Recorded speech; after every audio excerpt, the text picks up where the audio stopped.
Hello বন্ধুরা, সবাই কেমন আছো? আশা করি ভালোই আছো, আমিও ভালো আছি। তো আজকে ছিল শনিবার। শনিবার মানে নিরামিষ রান্নাবান্না। তো পনির ভেজে নিয়েছি, পটল ভেজে নিয়েছি, এরপর তেলে ফোড়ন দিয়ে মশলা দিয়ে আলুটা ভেজে নিচ্ছিলাম। আর এই যে দেখছো বিট ভাজা অল্প।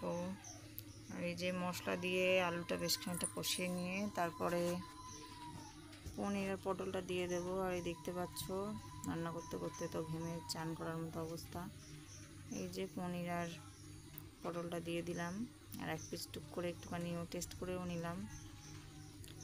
তো এই যে কষানো চলছে, হালকা একটু জল দিয়ে নেব যাতে তলায় লেগে না যায়। তো কষানো মোটামুটি হয়ে গেলে তারপর একেবারে জল দিয়ে দেবো। তো এই যে জল দিয়ে দিয়েছি, এবার